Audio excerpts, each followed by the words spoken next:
చంద్రబాబు చేస్తున్న అప్పులు ఎల్లో మీడియాకు కనిపించడం లేదా అని ప్రశ్నించారు మాజీ మంత్రి దాడిశెట్టి రాజా. వైఎస్ఆర్సీపీ అధికారంలో ఉన్నప్పుడు పదే 10 లక్షల కోట్ల విష ప్రచారం చేశారని ఆగ్రహం వ్యక్తం చేశారు. వైఎస్ జగన్ తన 5 ఏళ్ల పదవీ కాలంలో 3 లక్షల కోట్ల అప్పులు చేస్తే 2 ఏళ్లలోనే చంద్రబాబు 3 లక్షల కోట్లు అప్పులు చేశారని ఆగ్రహంగా వ్యక్తం చేశారు దాడిశెట్టి రాజా. జగన్ గారు అప్పు చేశారని చెప్పేసి మీరు అసత్యాలు మాట్లాడుతున్నారు. 10 లక్షల కోట్ల రూపాయలు జగన్ గారు అప్పులు చేశారని చెప్పేసి మీరు అసత్యాలు అబద్ధాలు మాట్లాడుతున్నారు. మరి కాగ్ లెక్కలు తీస్తే జగన్ గారు చేసిన అప్పు ఎంత ఉంది ఆన్ డేటా, సాక్ష్యాధారాలతో సహా కేంద్ర ప్రభుత్వం ఇచ్చిన data, CAG data, CAG data, వీటిలో జగన్ గారు చేసిన అప్పు ఎంత ఉంది? 3,40,000 కోట్ల రూపాయల అప్పు. జగన్ గారు 5 సంవత్సరాల పరిపాలనలో 2 సంవత్సరాల కష్టసాధ్యమైన కరోనా ఉండగా కూడా 3,40,000 కోట్ల రూపాయలు. మీరు పదే 10 లక్షల కోట్లు 10 లక్షల కోట్లు 10 లక్షల కోట్లు అని చెప్తూ ప్రజలను నమ్మించడానికి ప్రయత్నం చేస్తున్నారు. డాక్యుమెంటల్ ఎవిడెన్స్తో సహా ఉంది. కాగ్ చెప్పింది, కేంద్ర ప్రభుత్వం చెప్పింది, చెవిటోడు శివులు శంఖ ఊదినట్టు 3 లక్షలు గత ప్రభుత్వం కరోనా ఉన్నా సరే 3,40,000 కోట్ల రూపాయలు అప్పే చేశారని చెప్పేసి. మరి మీ గురించి కూడా చెప్తుందే. 2 సంవత్సరాల్లో 3,50,000 కోట్లు అప్పు చేశారే. ఈ రాష్ట్ర ప్రజలు అందులో ఎంత పెట్టారు మీరు?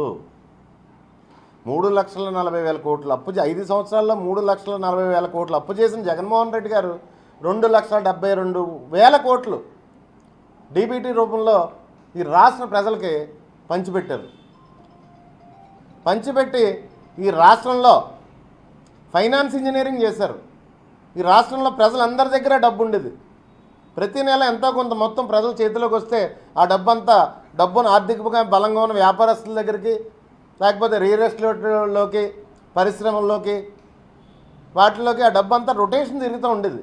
మరి ఆ డబ్బు అంతా ఏమైపోయింది? రాష్ట్రంలో ప్రజల చేతిలో ₹1 లేక విలవిల్లాడిపోతున్నారే. ఈ రాష్ట్రంలో వ్యాపారస్తులందరూ ₹1 చేతిలో లేక విలవిల్లాడిపోతున్నారే. ఏమన్నంటే జగన్ గారు విధ్వంసం అంటున్నారు. 2 సంవత్సరాల్లో 3,50,000 కోట్లు అప్పు చేశారు. మీరు ఒక్క పైసాన ప్రజలకు ఇచ్చారా? లెక్కలతో సహా 2,72,000 కోట్ల రూపాయలు రాష్ట్రంలో ప్రజలకి రొటేషన్ జరిగింది. ఈ డబ్బు అంతా రాష్ట్రంలోని ఒక దగ్గర నుంచి ఒక దగ్గరికి, ఒకరి దగ్గర నుంచి ఒకరి దగ్గరికి చేతనంగా లక్ష్మీదేవి చేతిలో ఆడింది రాష్ట్ర ప్రజల చేతిలోని. ఈరోజు ఈ రాష్ట్ర ప్రజలు 2 సంవత్సరాలు బట్టి ఏమైపోయారో మీకు అర్థమవుతుందా? అవన్నీ మంచి చేసి రాష్ట్ర ప్రజలకు ఏమన్నా మీ సోది చెప్తే వింటారు, కానీ మీరు సోది మొదలెట్టిన 10 నిమిషాలకే పారిపోయే పరిస్థితి. మరి చామవరం అంటే ఇక్కడ పక్కనే 1 కిలోమీటర్ కూడా ఉండదు. మరి అక్కడ ఉన్నవాళ్ళు సోషల్ మీడియాలో లైవ్లు ఇచ్చే పరిస్థితి మనం చూస్తూ ఉన్నాం. అతను విలవిల్లాడిపోతున్నారు ఈ రాష్ట్రంలో ఉన్న ప్రజలందరూ కూడా కరెంటు కష్టాలతో. మరి రివ్యూ తీసుకుంటున్నారు, ప్రతిదీ కూడా 3% 4% ఇంక్రీజ్లో ఉందని చెప్పేసి మాట్లాడుతున్నారు.